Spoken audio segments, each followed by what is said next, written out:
So we're going to start out right after the introductions. We'll have a short, we're going to have a short introduction to what the network is really about. And then we'll talk a little more about pathways to perhaps participating, depending on the level of interest that we all have, and how we can work together. But most importantly, the conversation of the day is centered around service innovation and governance, and we want to be able to unpack and unveil new frontiers towards ensuring that innovation becomes takes a better place or take a central position within the public service, and how can stakeholders both in the public and private sector contribute together or collaborate to ensuring that innovation becomes something that is embraced and projected and amplified within the public service as much as possible. So right after this welcome, we'll have a quick introduction to the network, and we now delve into the meat of the day, which is a keynote address by Mr. Waziri Adio, whom I will introduce when it's time for that. And shortly after that, we'll get into a panel discussion to be moderated by the Executive Director of PIC, Policy Innovation Center, Dr. Sasui, and joining on that panel will be Mr. Waziri Adio and Dr. Akinyoke. And right after that, we'll give rooms for questions and answers. And after that, we'll talk briefly about how you might be able to join the network if you so desire. And we're trusting that your desires and interests will be really piqued sufficiently to make you want to be a part of this network. And so after that, we'll just take one or two announcements and we'll be done. We're hoping to save some time in the course of the conversation. And so we'll get on with it. So I'll stop sharing my screen. I'm sure that we have some. All right, Olisa, if you're hearing me, I still cannot share my video. I'm having challenges or issues with that, but I'll just go on. I'm sure that let's ensure that all the other panelists can actually, or you just have to make sure that they can share their video when it's time for conversation. But I really love to make sure this happens, and then everybody can, those who need to speak and be seen will be seen. All right, so Mr. Kimumi, are you on the call, sir?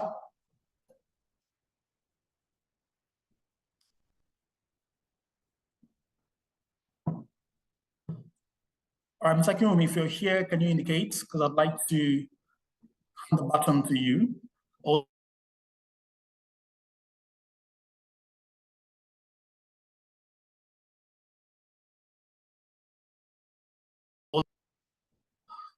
Okay, let's move forward then. Perhaps Mr. King will join us eventually. We'll just move the network part to the end. I'm sure that I mean, I like the numbers are climbing really, and the chat room is open. Please go ahead and introduce yourself, and let's all get to meet ourselves and then interact over the course of this. All right, so we'll just move on right away. Mr. Waziri Adio is already on ground, and very quickly, I'll just introduce Mr. Adio as his keynote, and then we can get on to the panel conversation right after, so that we have some good time savings into this webinar. Okay, so just a second, and I'll yield the floor to Mr. Waziri Adio. Olise, make sure, kindly help spotlight Mr. Adio, please. Very important for that, so that we're able to, everyone can then see him directly as when he takes the floor. And I'll just go and introduce Mr. Adio while my PA helps me to spotlight him, and then we can move on. So yes, so Mr. Waziri Adio is, of course, known is the founder of Agora Policy, and he's a newspaper columnist and policy enthusiast and former public official. He had a 5-year non-renewable stint as the executive secretary of the Nigeria Extractive Industries Transparency Initiative, NETI, which I believe many of us do know. And he documented this in his memoir, The Arc of the Possible. He has also held senior positions in different organizations, ranging from contributing editor and editor at large at This Day newspaper. He's also publisher of Metro magazine and was publisher of Metropole magazine and special advisor to the president of the Senate and communication specialist at the UNDP. He was educated at the University of Lagos, Columbia University, and Harvard University, where he earned a BSc in mass communication and MSc in journalism and a master's in public administration, respectively. At different times, he was a fellow of the Neyman Foundation for Journalists and the Edward S. Mason Fellowship in Public Policy and Management, both at Harvard University, the African Leadership Initiative for West Africa, ALIWA, and the African Studies Center at the University of Oxford. So if you're here present, I'd like you to please welcome with me Mr. Waziri Adio as he gives his keynote speech on this very important topic, unveiling new frontiers in service innovation in governance. Mr. Adio, are you here? Good afternoon, sir. I can see you. Good afternoon. Good afternoon, everyone. All right, beautiful. I'm happy to be here, and thanks for inviting me. And thank you so much, sir. Good. All right, thanks for coming. Are you able to? Would you like to on your camera? Are you able to do that right now? Saying you cannot start your video because the host has stopped it. But let's go ahead. If and let's go ahead and we can walk around that. Thank you so much. So thank you so much. I'm happy to be here and grateful for the opportunity. And I thank the guys at Policy Innovation Center, especially Dr. Osasi Dirisu, who has also collaborated with us on many initiatives. So when she asked me to come and say something here, I had no objection. I had no option but to say yes. But thanks so much for the great work that you're doing, especially in the area of behavioral change in terms of governance and public policy. And thanks for everyone that has found the time, to come to this webinar. So basically, there are different theories around why the state or the government exists in society. And I don't want to belabor all of this, but what is clear is that there's no dispute about what a state or the government, should do. Basically, it's to protect society and to provide services. There's no disagreement around that. Whether we think states, were created by force, whether we think they were divinely created, whether we think they're a product of social contract, whatever it is. But there's an agreement that the reason why states exist is to provide, services to the people.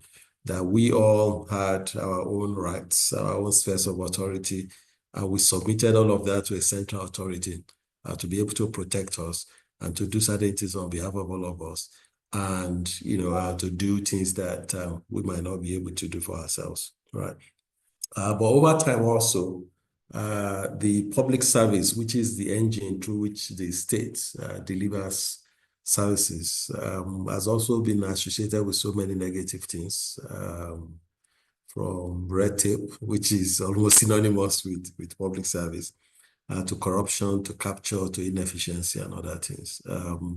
There have also been attempts over time to see how the public service can be reformed, to make it more responsive, more effective, and more efficient.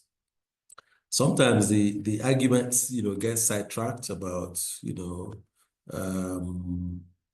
what should be the role of the state in society, whether the state should play certain roles that the market should play, what the optimal size of the state should be. But, it doesn't matter whether the state is big or small. As one of the leaders one of the former leaders of China said, it doesn't matter whether the cat is black or white, as long as it can catch mice, right? So if you like a big state, that's fine. If you like a small state, that's also fine. But one area that we all cannot object to is that the state, whatever the size that we prefer, must be effective, must be fit for purpose. There have been a lot of ideas and some initiatives in different spheres, about how to make the state, more effective. Of course, everyone knows about Notch by Taylor and Sustain, but Good Governance in the Public, in Tropics by Tendler. We have Notch units, efficiency units, policy and reform units. We have service delivery units. Even in Nigeria, we have Servicom, which is about, how to make the state to deliver service, more effectively. So all of these are different attempts to make us approach governance with a different mindset. How well we have done that is open for discussion. And this is not just a Nigerian thing. This is across the globe. One of the things that we can agree on at this time, but it's also not just peculiar to this time, is that people across the world have always felt that their governments are not delivering to their best, or they are not serving. They are not in their interest. They are serving only a few rather than the collective. Or they are not performing effectively. My own point of departure in this discussion is I will anchor it on a book by one professor called Mark Moore. His name is Mark Moore. He wrote a book on creating public value, strategic management in government. And I would like to make 2 points from his book. The first point is that public institutions exist primarily to create public value. In the private sector, institutions exist to create private values, but in the public domain, you exist to create, public value. And he talks about what he calls a strategic triangle as one of the things that he used to develop a strategy for the public sector. So public value is at the tip of the triangle, and you have operational capacity, and you have legitimacy or authorization. So the question you want to ask yourself when you are trying to develop a strategy for the public sector, or when you want to make a public sector organization more fit for purpose, is what is the value that you are created to deliver, or what is the extra value that you can deliver? And do you have the capacity to deliver the value, right? Do you have the operational capacity to deliver that value? And do you have the authorization or the legitimacy and support to deliver the value? So the second point I want to make about that is that it is very difficult to create enduring value in the public sector without having an entrepreneurial or innovative, approach to public sector work. If you just go to public sector work, or if you approach public sector work with the mindset of let's just go, it's our turn, let's just go and serve the time, let's just go and enjoy the office, or it's just a work, or it's just a job, then it will end up just being a job, right? And the entrepreneurial / innovative mindset is the one that constantly asks, are we creating value? Are we creating enough value? Who is this valuable to? And what more can we do? So my ideal public official will be someone that is almost obsessed with creating value. And you see this as a constant work in progress. It's not like, oh, because you have created this, you have innovated around one area, you have done something that everybody is talking about, then you can say, okay, yeah, your work is done. Your work is never done. You keep pushing the frontiers, you keep testing the limits, you keep saying, what else can we do? Because that is what government exists for, to solve, problems of society, to provide solutions to the challenges of society. And the problems and the challenges of society, they are never done, right? Look at all those countries that we think that, oh, they are the advanced countries, right? At every point in time, they are still trying to solve one problem or the other. They might not be the kind of problems that we're dealing with here. They might not be our bread and butter kind of problems, but there's always a problem to be solved. There's always something to be done better, right? So, the other thing I want to say is, apart from that obsession, we also need to go beyond the mindset, which is very popular now, which is about thinking about everything in terms of technology. Technology is great, right? And there are so many things that we can't move away from technology. We live in the age of technology, right? And there are so many things that we can do with technology, both in our private lives, in our private businesses, and in the way we govern ourselves and the way we deliver services, to the public. But, we cannot technology our way through all the problems of society. Technology has a space, but it shouldn't be all attempts to provide better services or to innovate shouldn't all start and end with what is it that we can do with AI? What is it we can do with blockchain? What is it we can do with technology? I'm not saying it doesn't have a space, but I'm just saying there are certain things where, and I will come back to that, where, the best of technologies will go this far, right? And they will have their limits. Also, most people are inclined to think that, you think about innovation in terms of what you can use the brute power of the state to do, right? People are not cooperating. People are not doing what they should be doing, come up with a new law, throw the books, at them, impose new fines and all of that. Law has its own place. And definitely there are certain things that you need to do laws around, you need to do regulations, you need to have rules and all of that. But one thing I can also tell you, especially because we're talking about a network around behavioral insights, is that the most critical part is the human element, right? There's the human element, the human can undermine the best of technologies, can read the best of technologies, and can undermine the most robust of laws. So those are the areas I want to talk about around, yes, there are some of these things that you do that technology will allow you to do better. There are some of these things that you need to, put on a strong foundation of law.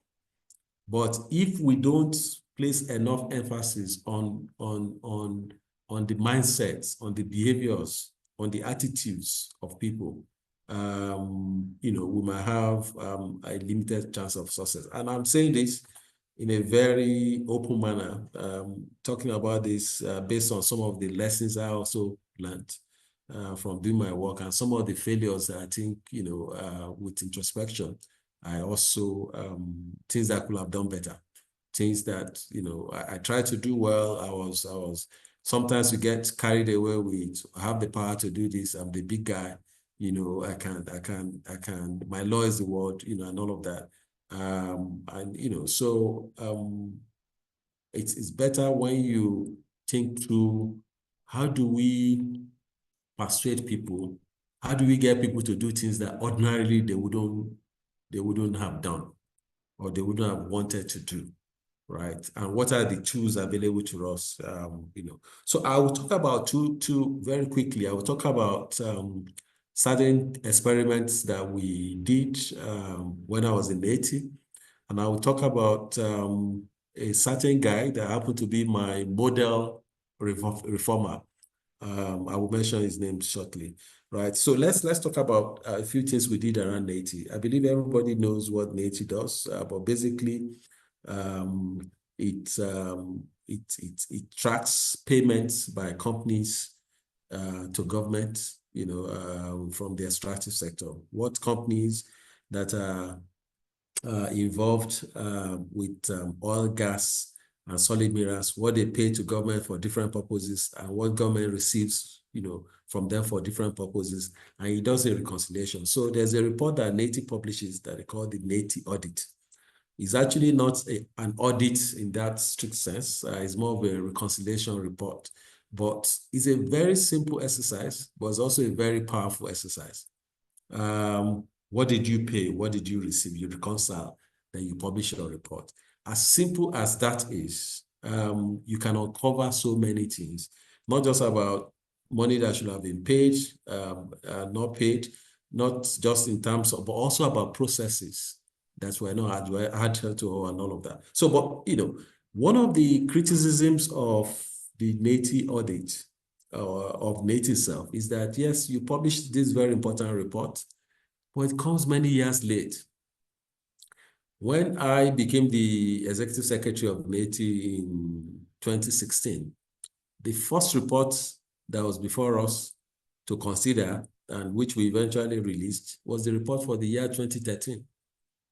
And anywhere we had to discuss this report, people will say, we're talking about 2013. Most of these things have been overtaken by events. Not necessarily, but it's difficult to convince people why your report should be 3 years late or 2 years late, right? So one of the things I tried to do, by the way, I used to work there, so I knew a bit about the processes. But one of the things I tried to do was, let's understand what is going on here. So we convened a series of meetings and spoke to different people. Why are the reports always coming late, right? And we identified 5 reasons, right? But I won't bore you with all the reasons, but 2 stuck out for me, and I want to talk about, stood out for me, and I want to talk about those 2. The first is that the procurement takes forever. The procurement process takes almost forever. There was a particular audit that it took 25 months to procure, right? And I'm talking about the time when you advertise for people to express interest in this process to the time when you sign the contract. It took 26 months. That's 2 years and 2 months. So then the person will now they will go to the field and do their work and all of that, So that's one major thing I will find out. The second thing is that some of the entities that, okay, this is how NATI does its report. They come up with a template or different templates and give to government agencies, private sector, oil companies, oil minerals companies, and all of that, and ask them to fill these templates. So one of the things we also found out is that they take their time to fill the templates. And there's a law that NATI has, the NATI Act 2007, that allows NATI to prosecute people who default for certain reasons. But you can prosecute people if they give you false information, not necessarily if they don't give you information on time. And by the way, even if you prosecute them, you want to prosecute Shell for not giving you information on time. That case is going to be in court forever. Anyway, so what did we do? So the first thing on the issue of procurement, what we did was to map the procurement process.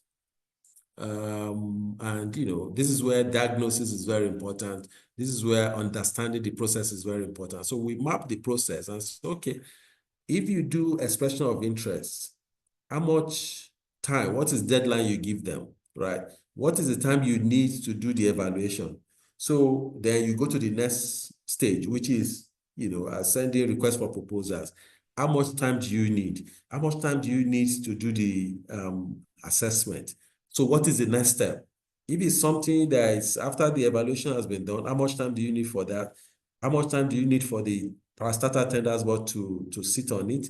If it's something beyond, if it's an amount beyond the threshold of the parastatal, that's NATI now, and you need to go to the ministerial tenders board, or you need to go to FEC, how much time do you need? So we did all of this, and on the basis of that, we now say, okay, we can actually do this at a less, we can spend less time on this if we drop a timeline and we follow the timeline very religiously.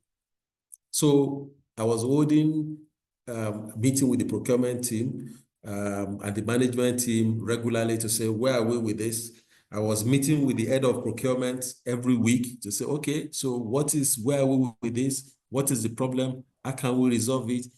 And what I can tell you is that we constructed a realistic timeline, and we adopted a project management approach. And the procurement for the audit for 2014 took us 25 months. But by the time we got to the audit for 2018, it took us 8 months. And we're able to do that because we consulted with people, we followed through, and we try to find out what are the obstacles and what can we do. But there's some part that is also very interesting, which is that we're also able to reduce the cost of the contract. The contract, we do different audits, solid minerals audits, oil and gas audits, fiscal allocation and statutory disbursement audit. And the cost reduction range from 30% to 69%. The time savings was 68%. Right. So that's that one. So then we have all these entities that you give them templates and they will take their time, whether they want to fill it or not. You keep chasing them, you keep threatening them, you keep doing all of that. So what I did was I attended the template workshop and I said, you know what? We're giving you this template. The moment we leave here, we're going to put an advert in the papers to say we have met with all the covered entities. That's what we call them. And we have given them all these templates and we have agreed on the deadline for submission of the templates. And after that, we're going to do an evaluation of their compliance, right? On the basis of two metrics. One is completeness and timeliness. If you submit within the time required, you get 100%. If you fill all the templates that apply to you, and if you fill them correctly, you get 100%. Then, you know, we have a methodology for ranking, and we rank all the entities, and we put that in public domain. The moment I mentioned that, everybody was jittery. Mind you, we're dealing with people that we don't have power over. The power, you know, whether it's NNPC or whether it's Shell or others, you know, they can conveniently ignore you, but they also put a lot of store on their public reputation, and that was what we worked on. So when we did this evaluation, they insisted that we should share with them. We say, yes, we share with you. We shared with them. I would say our interest is not to embarrass anybody. Our interest is for you to comply. Eventually, we also framed it in such a way that was also positive. The first time we did this, we got 75% compliance. The second time we did this, compliance was 100% because we created this league table where we were ranking, not just assessing them, but we're also ranking them and putting it in public domain. And I can tell you for free that there's one IOC, one international oil company, that came joint first. There were 16 entities that came first. So what it means is that you have first, then the next one that is supposed to come second, because 16 came first, that will be number 17. One IOC came joint first, and they put it on their notice board. They wrote an email to all their staff to say, oh, we came first on 80 compliance ranking. You know, so sometimes you need to find a lever, especially when you are dealing with people that you don't have, you know, control over. But let me talk about someone that I think, as all of us, has a lot to learn from in how you do, you try to nudge people to action, right? His name is Antanas Mokus, right? He was the mayor of Bogota in the 90s in Colombia. The time when, by the way, he used to be a university administrator before he ran for election. He had no experience in public office. He ran for election, he won, and he did a marvelous job. But by the time he became mayor of Bogota, Bogota was a city at the edge of chaos. It was a city defined by violent crime and was plagued by lawlessness, right? Everything was, it was just, or if you are thinking of Bedlam, you know, Bogota that time was the place. And he did a few things. People were not, the pedestrians were not obeying traffic rules. The drivers were not obeying traffic rules. So there were a lot of fatalities, right? So what did he do? He started with hiring 20 clowns, mimes, right? So if you are a pedestrian, you cross the road without, when the light is red, instead of arresting you, instead of abusing you, they'll just be following you and they'll be mimicking you, they'll be mocking you and all of that. right? So this was so popular that they went from 20 mimes to 420 mimes, right? There was a time when there was water shortage in Bogota, and the mayor went on TV and was taking his bath on camera, right? And I was saying, you know what? When you are taking your bath, you don't have to keep the tap running because they have a terrible water shortage. And say, see, look at me soaping myself, right? I put off the tap. Then when I'm ready, I put on, I just take the water and all of that. And this was very successful that, within 2 weeks, water usage dropped by 14% because the mayor, who has the credibility, was the one leading by example, showing people how to do it rather than preaching to them. And he was ready to also be vulnerable. The mayor was taking his bath, and water usage dropped by 14% within 2 weeks, and much later it dropped to 40%, right? They also had something they call citizens police. He printed 350,000 cards, right? Some with thumbs up and some with thumbs down. So when people see somebody doing something that they like, they give the person a thumbs up. When they see somebody doing something they don't like, they give the person a thumbs down, right? And so the citizens were policing themselves. So what this guy, okay, by the way, let me step back a little bit. Why did he use the mimes? He found out that Bogota people, they were not afraid of being arrested. They were not afraid of even going to jail. But they are bothered about what their neighbors think about them.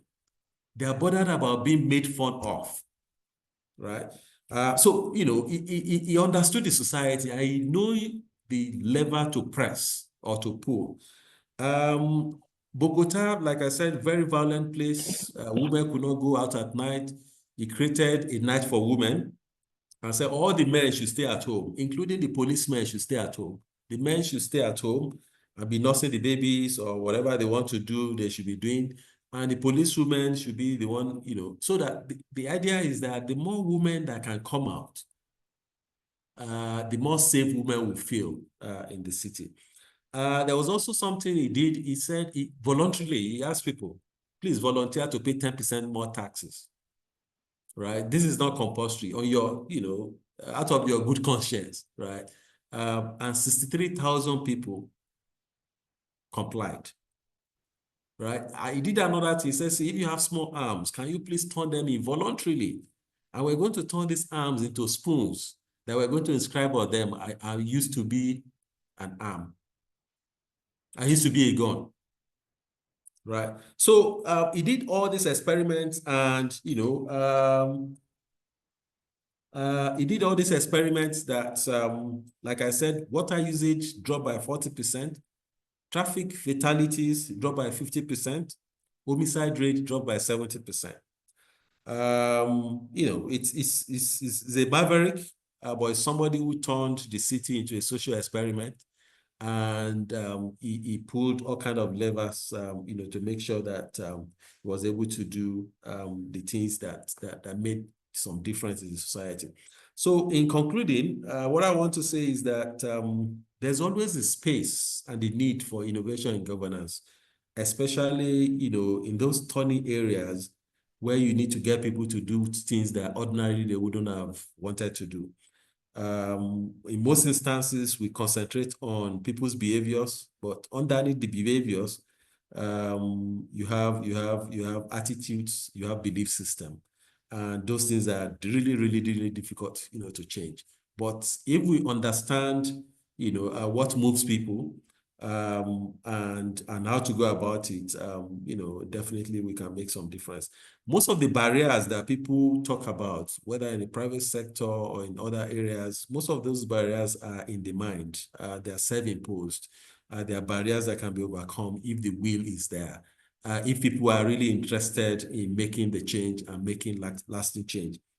But having said that, we need to understand the system and the environment in which you operate, so that we know, how to go about things and when. The bottom line is that you cannot change what you don't understand. So your diagnostic tool has to be top-notch. You have to start from the mindset that you don't know what is there. You need to know what is happening first. No matter how much you need to know what is going on. And lastly, enduring change, especially in the behavioral sphere, those ones that have elements of incentive and collaboration. That, when you're not just telling people what to do, you're not just whipping them into line, you're not just throwing the books at them, but you're also consulting them, you're also collaborating with them, you're also understanding, the kind of things that move them and working together with them. So thank you so much for your time. I look forward to discussing this further. And thanks for inviting me. Thanks for the opportunity. Thank you. Wow, thank you so much, sir. Really beautiful, beautiful thoughts and insightful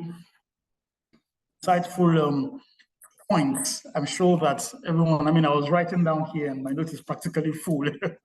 I'm sure everyone also has got some very important thoughts or takeaways from all that brilliance. Please, if you're in the room, I would like to see your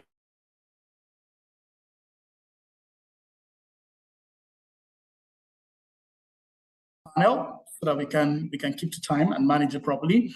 And what I would do is I'll just already introduced Mr. Waziri Adio, one of our panelists and a keynote speaker. I'll introduce the other panel, the other panelist rather, and then I would yield the floor to the Executive Director of Policy Innovation Center to take over and lead the panel over the next few minutes. All right, so very quickly, I'll just introduce our next panelist. Dr. Behavioural is an innovation strategy and leadership expert and co-founder of Easy Data Global Development Consulting Limited, based in Abuja, Nigeria.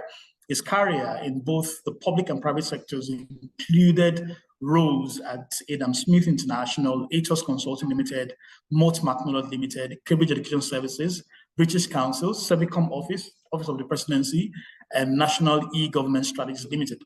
Now, Dr. Oke helps organizations develop their internal ecosystems so they can innovate effectively for success, drawing from a profound knowledge of leadership, governance, and public accountability themes. His expertise is currently deployed as an innovation leadership coach and management strategist, offering advisory services to a wide range of multi-sectoral clients globally. And so we're honored this afternoon to also have on the panel Dr. Aki Oke. And so I'll yield the floor right away to Dr. Sasu Dirisu, the Executive Director of Policy Innovation Center, to lead the panel conversation and get a deep dive into the subject matter. Dr. Over to you, ma'am. Thank you so much, Femi. Can you hear me loud and clear? Loud and clear, ma'am. Loud and clear. Oh, great. Yeah, so thank you so much. And I really want to thank Mr. Waziri Adio for laying that foundation for our conversation. And I'm encouraged to hear that there's a space and a need for innovation in governance. And that gives us a lot of hope. There are a lot of case studies that have demonstrated the potential for innovation to really scale impacts and help us to achieve a lot more in governance. I'll start with Dr. Aki Oke. I'll start the first questions from you. So we've heard quite a lot from Mr. Dio speaking to his experience in Nigeria. I would just like you to help us reflect on, what should we be looking at when we're thinking about service innovation? Why is it relevant in a country with a sort of political and socio-economic landscape in Nigeria? And then if I can layer on that, are there some very relatable global examples that you can share? So can you just take us into service innovation, give us an idea of what it is, what it means, and then its relevance to us, and then if there are some global examples that we can relate to that definition. Right. Thank you very much for having me. Can you hear me? Yes, sir, we can hear you. All right. All right. Good afternoon. And I want to thank the Policy Innovation Center, first and foremost, and thank Mr. Adio also for such an insightful presentation. Thank you so much for bringing to bear all of your expertise and experience in this subject area. So to your question about what is service innovation? Service innovation is essentially bringing new processes, new tools to bear in the delivery of public goods and services. We don't need to complicate it more than that. Now, do we need to do that? Of course, yes. Considering the fact that most of the problems we are dealing with consistently evolve, we definitely have to build the capacity to also evolve around them. And I like something that Mr. Adio shared, that part of why we need innovation is the need to build an entrepreneurial mindset in the public sector, recognizing that there will always be something for us to tweak, and we must come up with ingenious ways to solve those problems. So to your question, yes, we need that. Now, what would that mean? That would mean that, like he also said, a mindset shift. And the way I like to put it is this: our public services, or the people who operate within the public space and public domain, must recognize that we need to shift from that enforcement mindset to a human-centered design mindset to solve most of the problems that we need to solve. That's a critical shift that they need to make. And I encounter these from time to time when we have to look at people on the government side, so to speak, recognizing that we're not going to solve all the problems by creating new laws, new policies, because what you do, if you do not recognize the human at the heart of this, is that you would have unintended consequences that would destroy whatever you are trying to achieve. And so creating that vicious cycle, or breaking that vicious cycle rather, is the need for us to have innovation in governance, okay? There are good examples. So many years ago, I used to advise the Servicom office from the outside as a DFID consultant at the time. And one key question that I used to ask when I sit down with civil servants is, the service you are rendering today on this desk, if for any reason you have to come to access it from the outside, would you be able to access the service? And then the room goes quiet. And then they're asking themselves, how then did we get here? So good examples require that shift translates to designing solutions in a way that meets the needs of the customer. And a quick example that I will think of immediately is aggregating some of the challenges that citizens have with government in terms of accessing services. Part of what I have seen in other parts of the world, particularly I look at a country like, say, Canada. You go to Canada and there's this thing they call Service Canada. It's a service point, like a one-stop shop, where you want to probably get a tax identification number, you want to get registration for government services like licenses, you want to get information about services like welfare services. Everything is in one shop. So you don't need to go from ministry of this to ministry of that to ministry of this to ministry of that. It's in one place. And when you look at our context, for instance, there is an aversion for government services. People stay away. Creating something like that allows, so you want to do driver's license, you don't need to run to one end of the city, especially this age of 800 and 900 naira per liter, right? Create one-stop shops where citizens can access a bouquet of services. That happens in a number of countries currently. And the example I gave is the one that probably resonated because it's one that I first encountered. And I was like, wow. So in one shop, you have representative of, so all of this NIN business, right? You could have people in one shop where you can get your NIN, you can get maybe even your tax clearance as an individual, your personal income tax clearance. You could get the driver's license, put it in one shop. And so when a citizen goes there, he does everything he wants to do in one place. That's just one quick example that comes to mind of aggregating services in a way that meets the needs of the citizens and reduces the inefficiencies of accessing government services.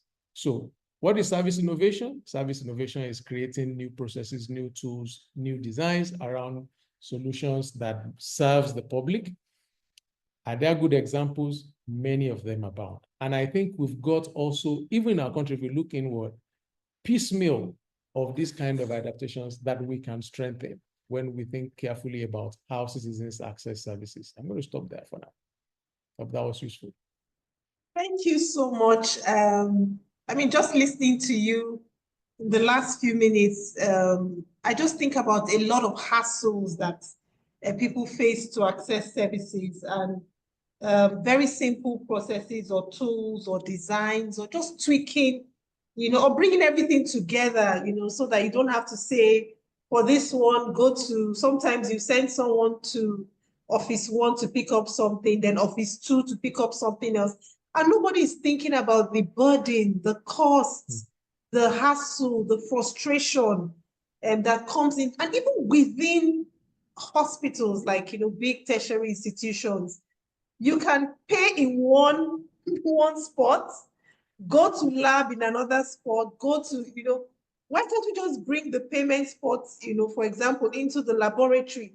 And this is somebody who is ill, maybe vomiting, just barely trying to work his way through the health system. So there's quite a lot, but there was just something you mentioned, which Mr. Adio also emphasized, which is that mindset shift.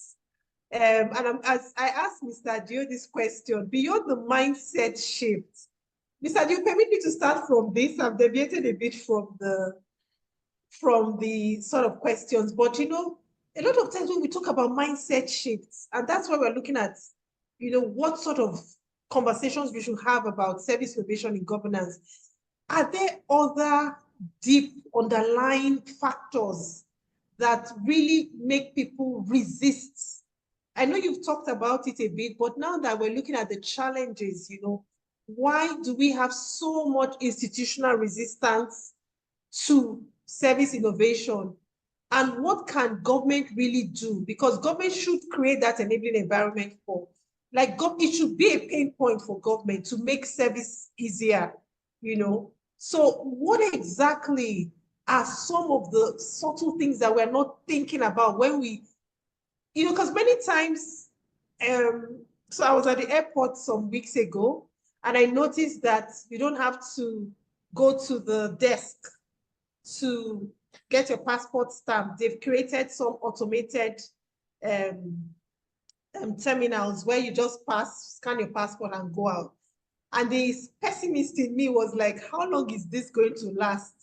Who is unhappy about the fact that that human interface has been removed? And it's something I would really want to, I want to really walk through, see how long, this new system, because I was coming back from Benin yesterday, and I actually had to, count the number of times from Benin airport all the way to Abuja that human interface demanded that I pass with, some money or some incentive for different things, carry my bag to the conveyor belt because, this wasn't working before. So there's still a lot of human. So when we bring the services together, like one-stop shop, make things work, what challenges are we bound to encounter? And how can government begin to think about this institutional resistance in its design process? Because what happens sometimes is, so we've changed this, is now this, is now this, and then maybe 100 people that suddenly depend on the 1, 2,000, 3, 4, 4, 5,000 they need for survival is taken away. They may be the ones who are now the stumbling block on the path of progress. Over to you, sir. Okay, thank you so much, Dr. Dirisu, and thanks, Dr. Oke. There's something that both of you touch on. It's something that also I've reflected on for some time. Is about our conception of power as a people. do we conceive of power as something, or office as something that we use, to make life easier for people? Or do we look at it as a platform or an opportunity to oppress people or to extract benefit from the system? I think that's at the core of it. And you don't need to go too far. Anybody that you give, don't take my word for it. It's not just the big people now. It's not just the guy carrying a gun. Even the secretary, even the security man at a gate has some form of power. And he just says, this is my own office, and everybody wants to kind of, we're not in other places. Of course, it used to be like that too. The powerful oppress the weak. But they had some fracturing at some point where their conception of power changed, right? Where they started looking at, okay, you are there as a public servant, you are there as somebody with authority, to make life easier for people, to protect the weak, to protect the vulnerable, right? I don't think we have made that transition yet that others made, right? And whether it's the quote unquote, the little guy at the gate, right? Or the secretary manning a desk to the highest person, everybody tries to show people who is in charge. So this is one of the shifts that we need to make. This is one of the transitions, that need to occur for us to know that, okay, we're here because we want to make life easier for people. Another thing that will also help us is, Dr. Oke touched on something. So he asked people at Servicom, this service that you are providing, if you are not the one providing it, will you be able to access it? And this is something that we don't think about when we go about our work, when we do our design. We don't think about when the shoe changes, right? When the equation changes, have we created a system that will be able to serve everybody, irrespective of whether you are in office or not, you are in power or not, you are with the ruling party or not? Have we created a system where all citizens, irrespective of their affiliation, their ideology, their station in life, they can have a good, a good experience, a good shake, from the system. So that is one key area. So we can create the one-stop center, but as long as people have this mindset of having their own fiefdom, where they can more or less like oppress people or use that to extract things, right? We won't make so much progress. You are right when you said, okay, see, you can do this stuff. You can scan your passport, and I had that experience, right? But like yourself, I won't be surprised if it breaks down, because there are some people who have seen that as their own. You have taken food out of their mouth, and they're just watching you. So this goes back to two things for me. The first one, and sometimes ignorance is bliss. It's better that you don't know. When you go into government, when you see things, you just shake your head. We created a public procurement system. Fantastic, one of the best, in the world, model after the World Bank, templating and all of that. But we also created a new cadre of people who have, turned that to, an instrument for extortion, for extraction, right? So if all we're doing is to just say, okay, what is it that they've done here? Let's put all these processes in place. Let's put all these tools. Let's adopt all these tools and all of that. As long as we're not working on the human element. So my long answer to your question is that we have to look at the design in a holistic way. We have to think about, so how do we get people to change their attitude to public service? There's a reason why you are here. And if you make things easier, it's not that they don't know all these things, that you don't know that you can, if you want to have driver's license, instead of asking people to go all over the city, that they can put it in one place. There's a reason why they're not doing that. There's a logic for that illogic, right? It's not that they don't know. It's not that they can't do it, right? So the last thing I want to say is that, it's not enough for reformers to come up with one big solution, right? Is for them to also think through all of these things and see the package as a holistic package, right? It's not just our citizens that we're oppressing our businesses too. We make life difficult for businesses. It's not just that you are giving them the run around, this agency, that agency, and all of that. It's like the moment you set up shop to do any business in the country, everybody just shows up.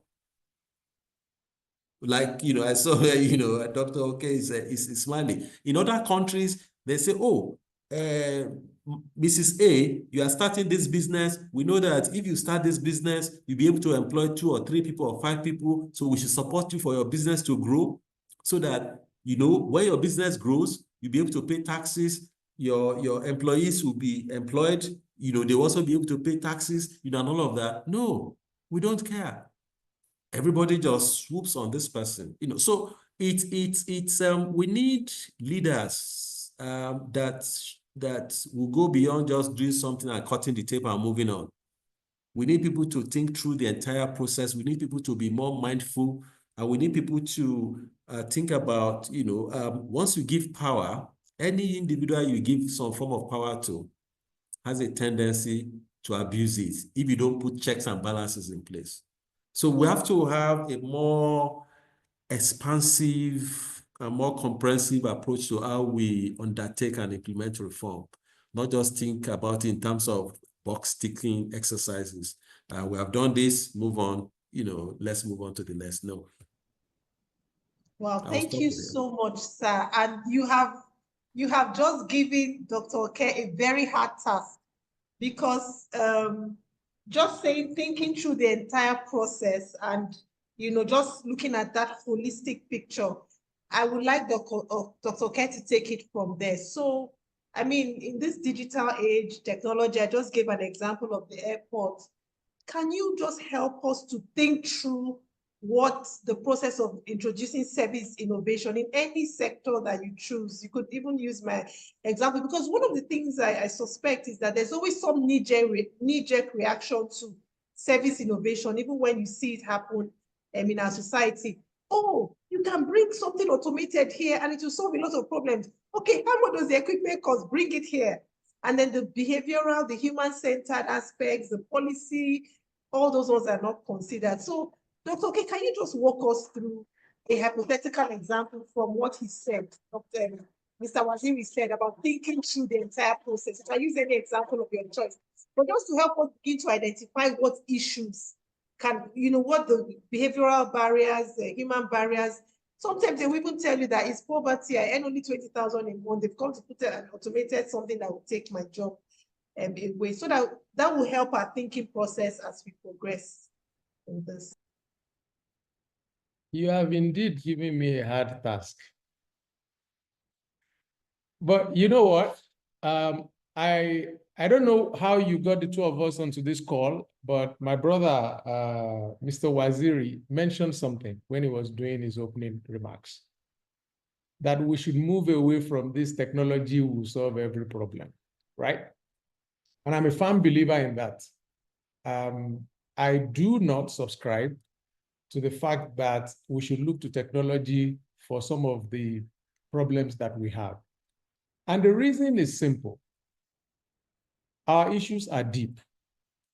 And the big one for me is the erosion of public trust. The fact that we are in a low trust environment means that anything you try to superimpose that requires a high trust element is going to fail. That is the fundamental issue we need to think about. And all these things that we're dancing around, the incentives that people have, and that's the reason why they will resist, it all boils down to trust. So over time, and this is not anybody's fault, right? Over time, as a society, we have moved to a place where public trust is zero, or if there's sub-zero. And what do I mean by that? There's an assumption that if I want to access something that's a public good or a service, there might not be enough. Maybe it's because we are 200 million plus.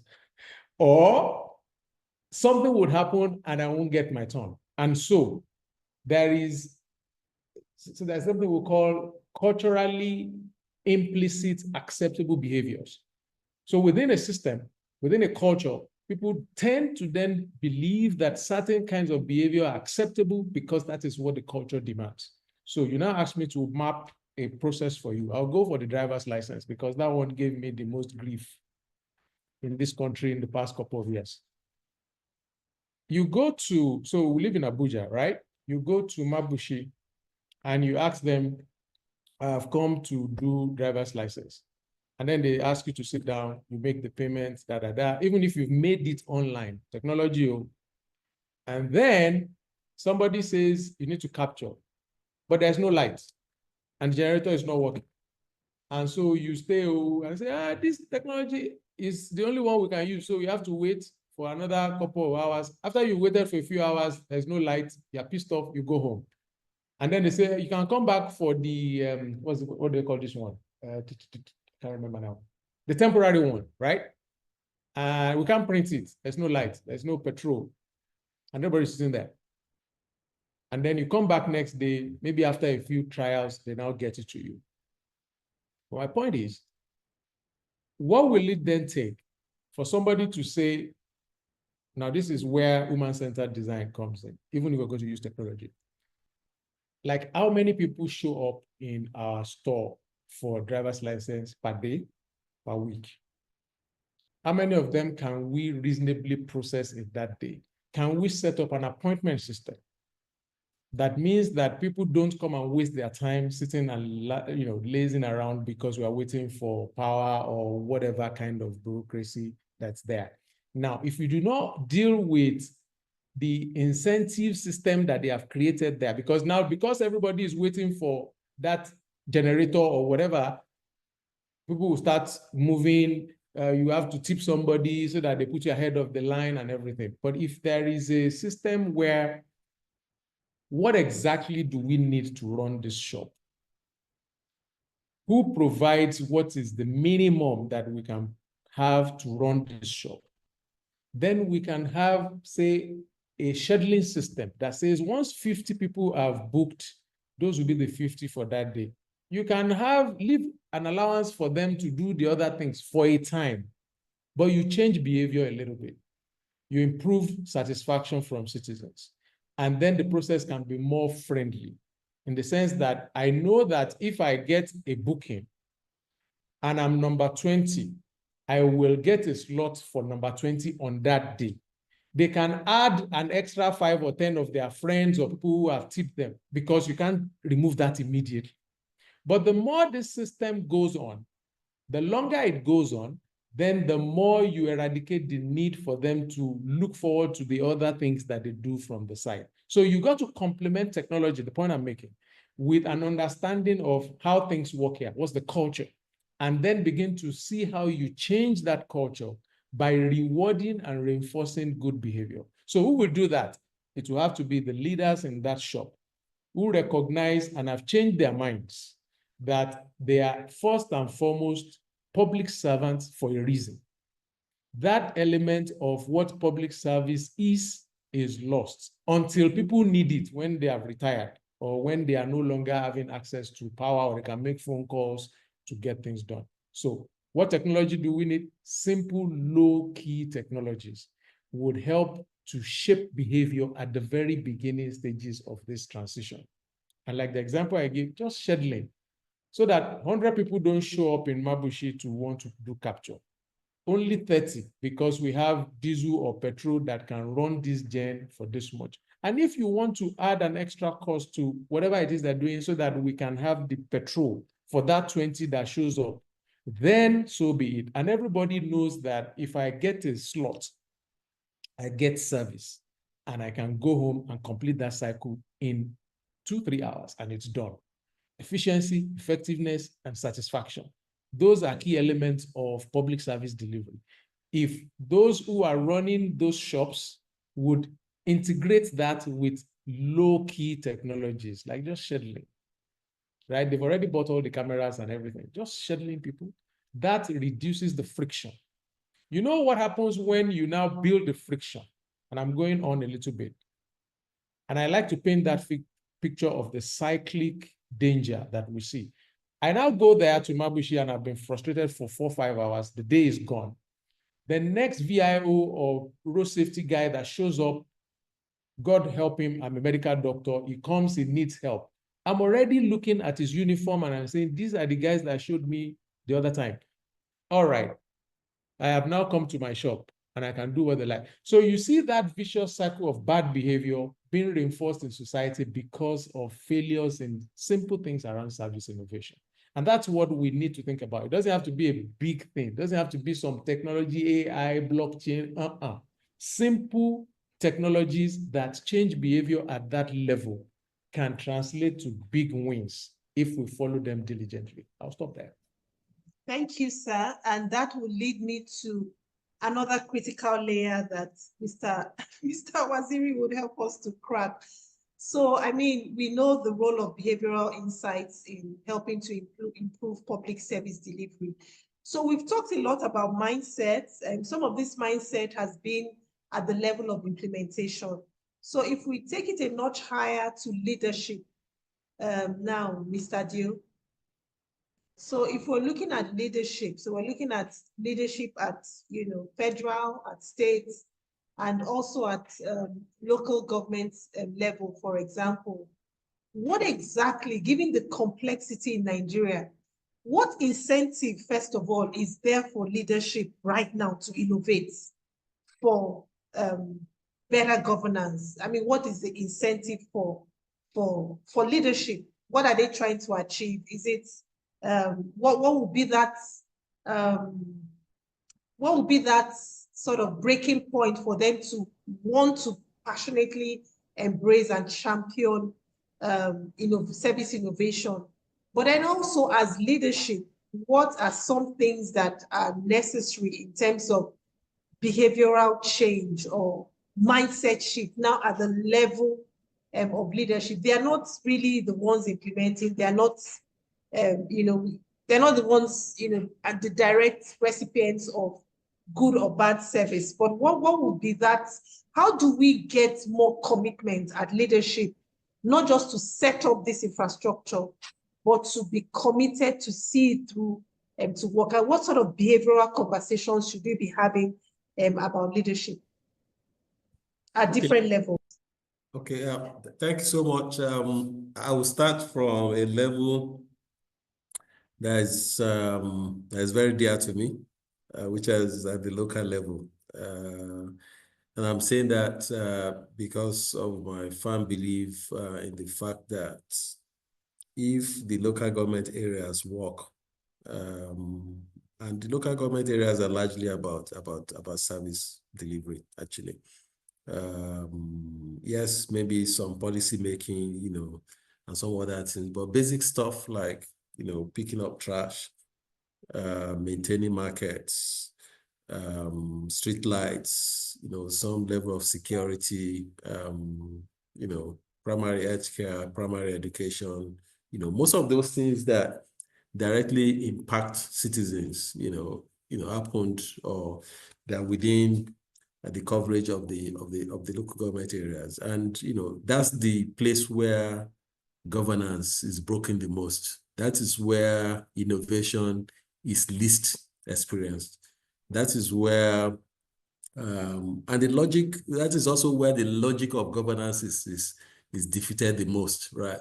Because the logic of decentralization is that the closer the government is to the people, the more effective, the more responsive, and the more impactful it should be.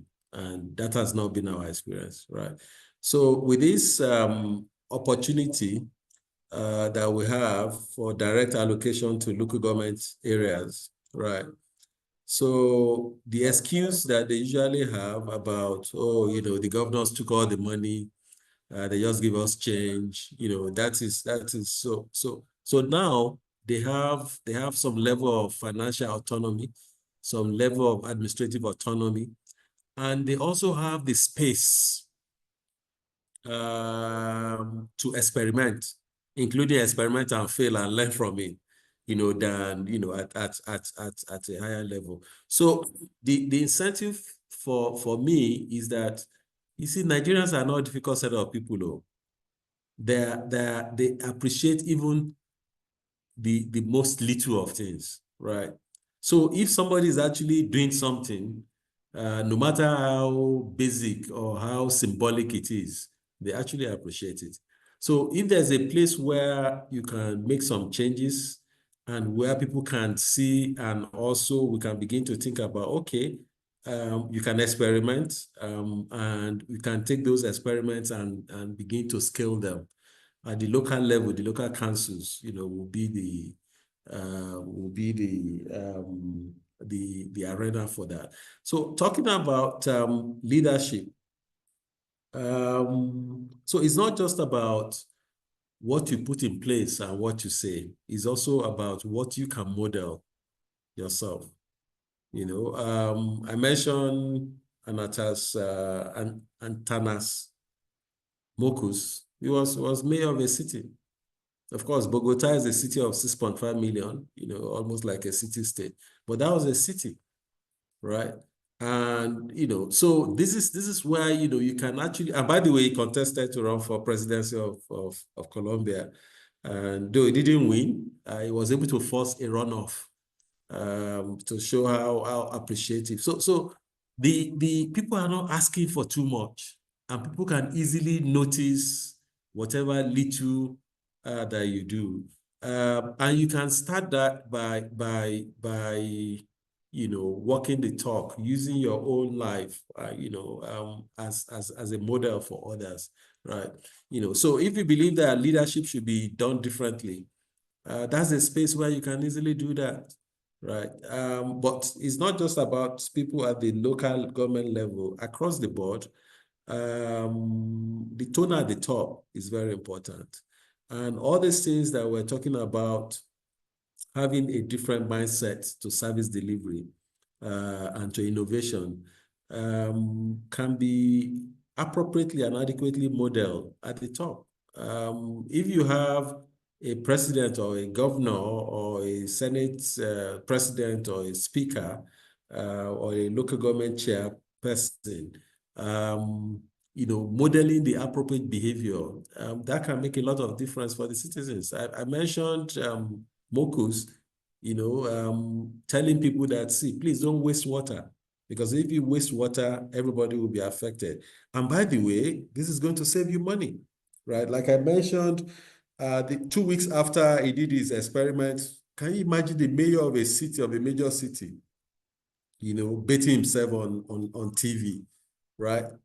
But it passed across the message. So we have to think about, you know, ways in which we can pass across the message. Dr. Okes said something about trust, right? Yes, level of trust is very low. We live in a low trust environment, but there are still people that by what they do, they also kind of engender some kind of trust. And when people see you that you are doing it, you're not just telling them this is what they need to do. And they also see that, by the way, it makes sense. 14% drop in water rates, water usage within 2 weeks is significant enough. But by the time people also saw that this will save them the money they are spending on water, right? It dropped to 40%. So it's not just that they're saving, but you also have enough water to go around, you know. So we need leadership that looks at governance beyond just, okay, making a big speech, coming up with one fanciful policy and getting their people to implement, you know, and just moving on, to, thinking about this from beginning to the end to end, right?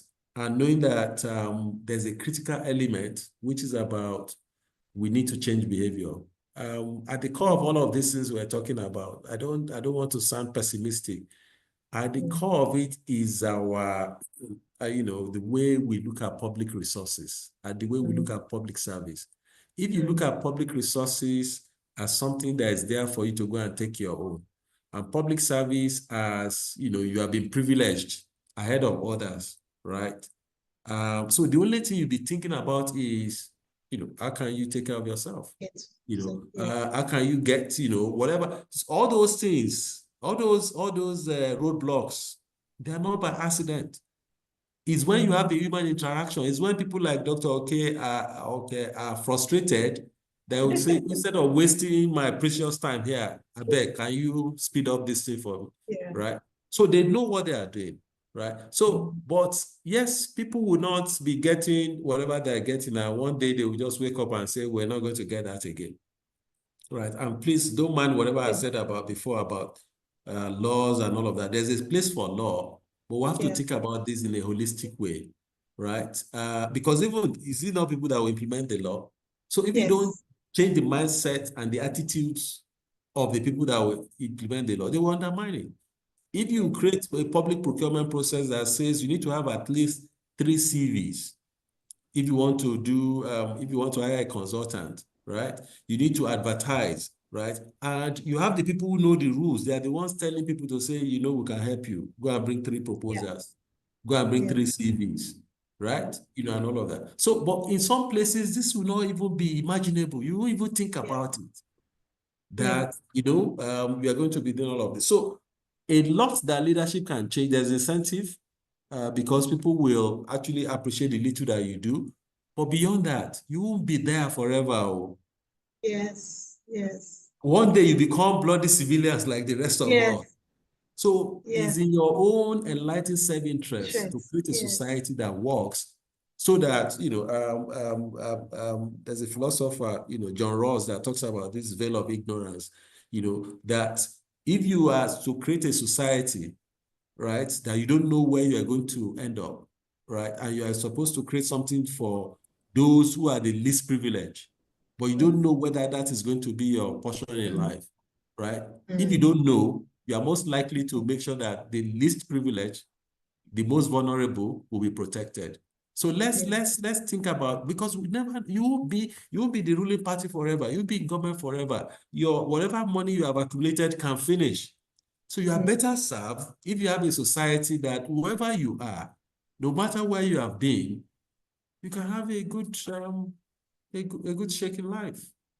So that for me is because people think that the more they accumulate, the better protected they are. It's a lie. It's just one. Thank you, sir. No, go ahead. It's just you're just one crisis away from, from losing everything.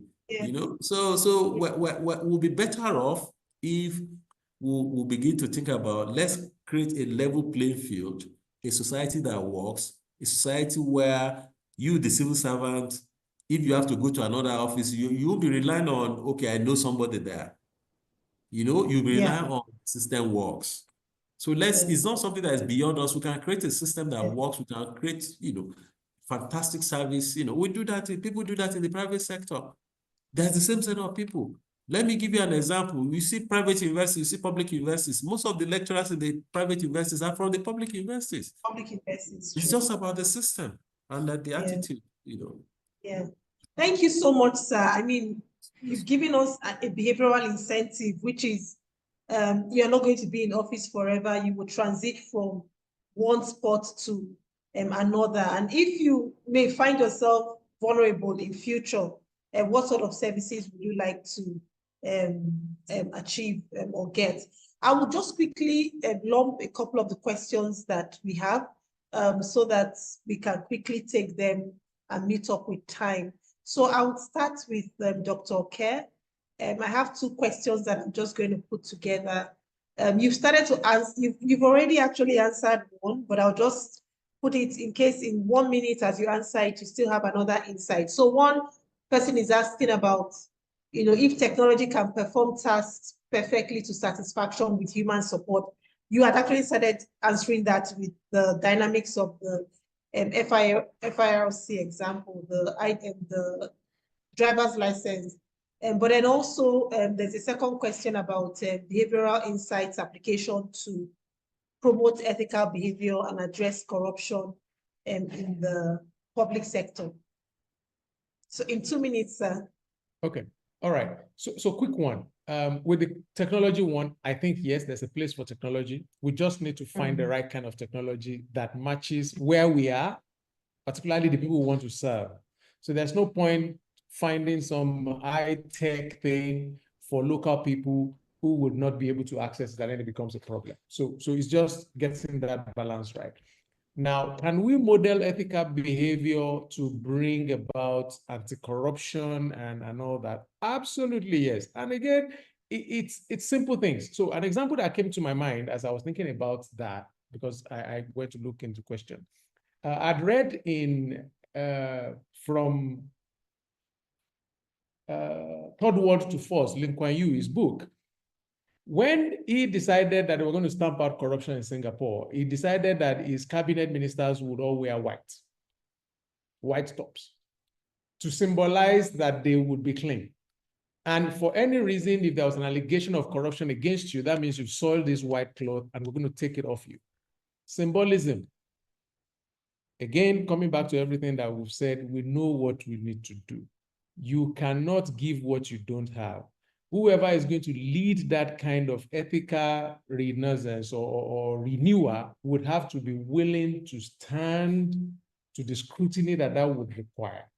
So you've got to be willing to model it, okay? So to do ethical leadership with behavior, you need the courage to do that, you need the capacity to do that, and you need the consistency to say what works for A would not be different when it comes to B.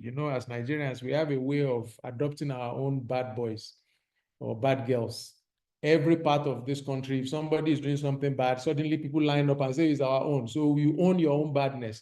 But if we're going to change it, we are all going to agree that and somebody has to model that and show and be consistent, because it's not something, we didn't arrive here in one day. It took us a while. So to do that social re-engineering in our mind, we need people who will study before we get a critical mass that will go in the same direction. So yes, it is possible. There are things we need to start rewarding. So we talk about behavioral insights. What kind of behavior do we want to start rewarding? Currently, we are rewarding bad behavior as a society.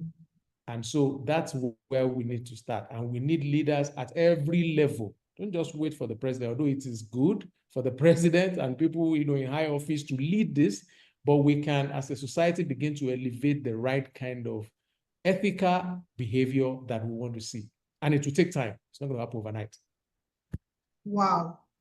Wow. Thank you so much, sir. Courage, capacity, consistency to get this done. And we should stop rewarding bad behavior.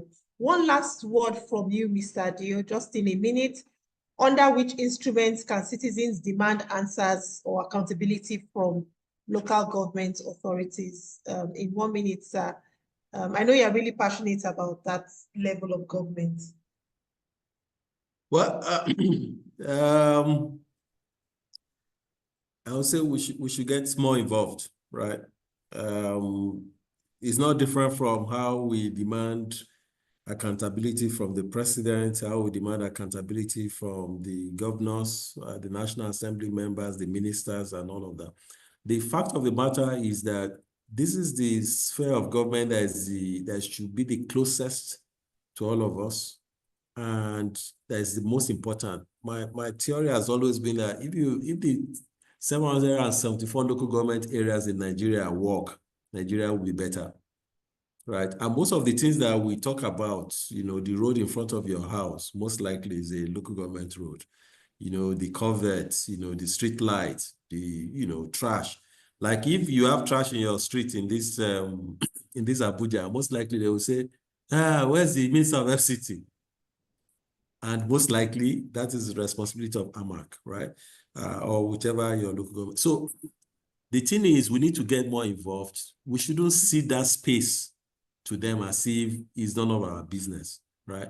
I can bet that most of us do not know who our local government chair is. We don't know who our councillors are, right? But we know our governors, we know our minister, we know the president. So we need to, if you don't get to know them, if you don't get involved, then how do you want to even demand accountability? The same way that they're supposed to have, what's it called? And we need to get them to be doing their job, especially now that they don't have the excuse, right? The same way they're supposed to have public hearing, the same way they're supposed to have constituency office. The councillor for your area should have a constituency office. It's the office. Right? So but if you don't demand, they will not supply.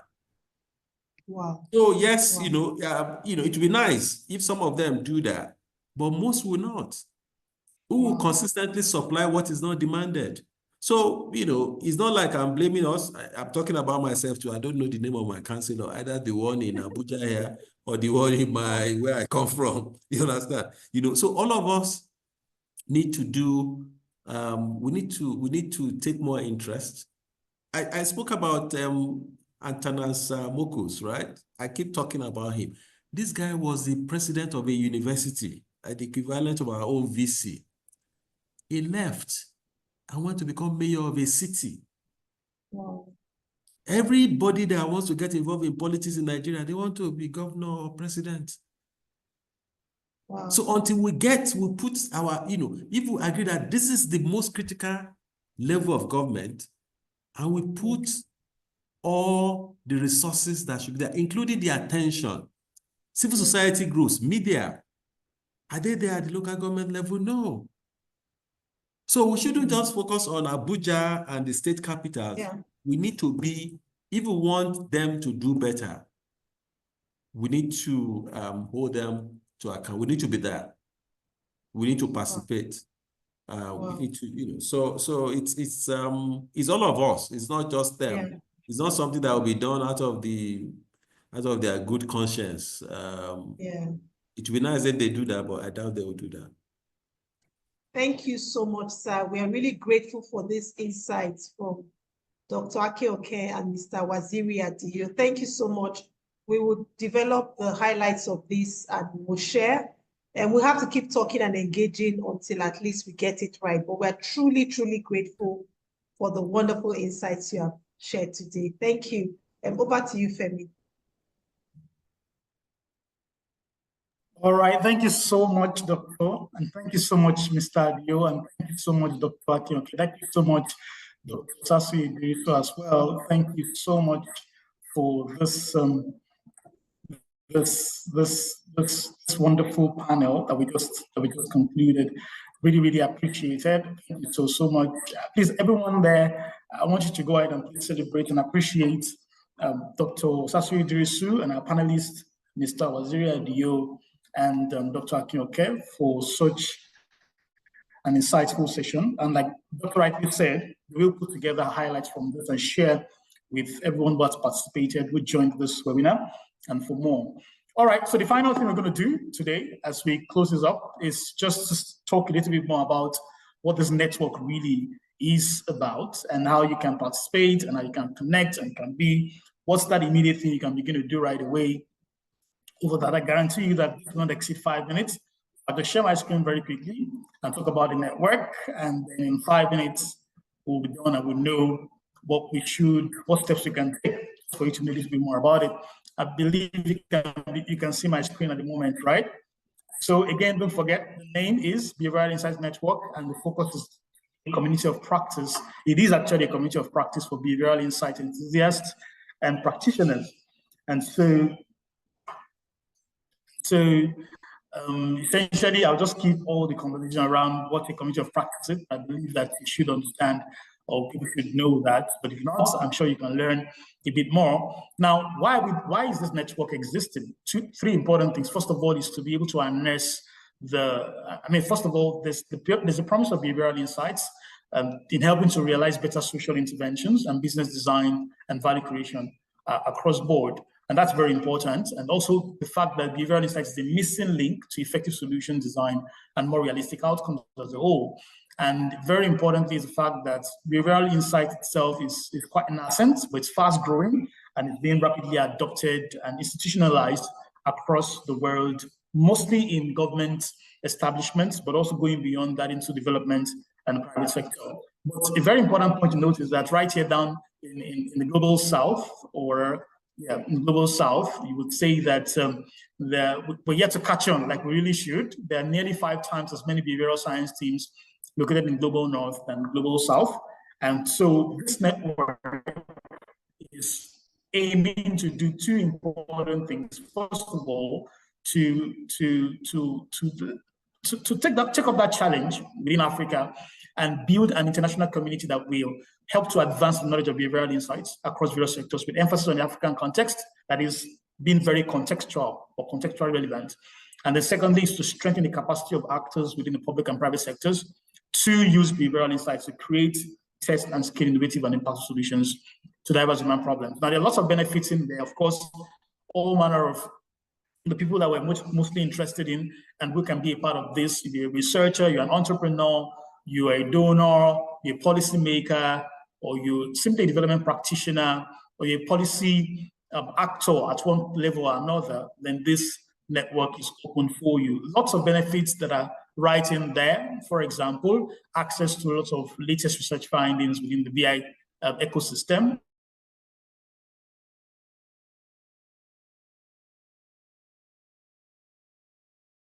To help to solve problems, whether you're in the private or public sector, or you're even an entrepreneur that runs a business and you need insights that can help you drive that.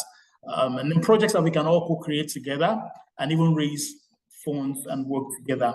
Now, the most important point for all of us is this. What is our major next step from this point onward? I would say 2 things are critical. In about a month from now, thank you to everybody who's joined. In about a month from now, we can't take all the questions on, for example, membership structure and all of that, and the pathway in this webinar because of our time. We deliberately don't want to spend too much time in it. But we would say that in the immediate, in about a month from now, we will have an open house session that is just going to talk purely about the network. What is the membership track? How can you, when you get to the network, how do you start from ground zero and then move up to keep climbing up to what we like to call perhaps the Hall of Fame over time, right? So what is the pathway and how can you begin to take advantage of the benefits that being a part of this network affords you or grants? We'll have that open house conversation where you can ask all the questions you'd like to ask. Perhaps you've read about network, but you want to ask all the questions you want to ask about network and have better insights and deeper understanding into that. Webinars are just one of the things that we'll be doing to share knowledge and spotlight topical issues, but that's not all. There's a lot more. So in about a month from now, we will do that so that everybody can then come in, just want to talk purely about the network and ask all the questions you want to ask and know how you can engage. But before then, you can see my screen displayed. There is something free we have for everyone who has participated here. Between now and 1 month, when we will call that open house meeting to talk purely about the network, we have an LMS, a learning management system that has certain courses on it that are quite helpful. There's a particular course right now on that LMS that is targeted towards transparency and accountability. Open to everyone. So the link is right there on my screen. You can see we shared it. Is this? You go ahead and get access to that LMS. Take the short course there. It's free for now. Perhaps it will continue to be, but we're making the access open to everyone. Go ahead and take that course. It will introduce you to basic concepts about behavioral insights and how it applies, especially to the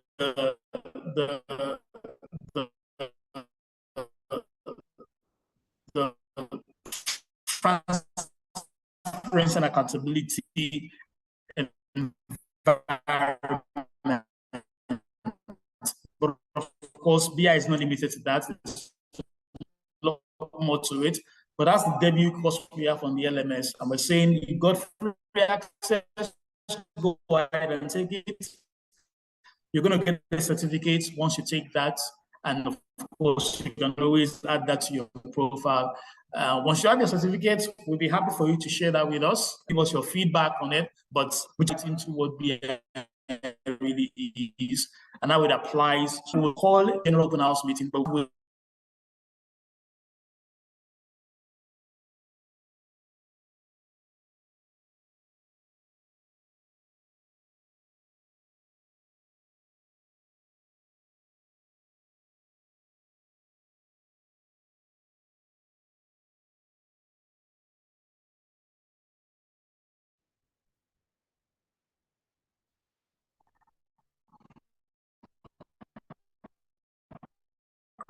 all right.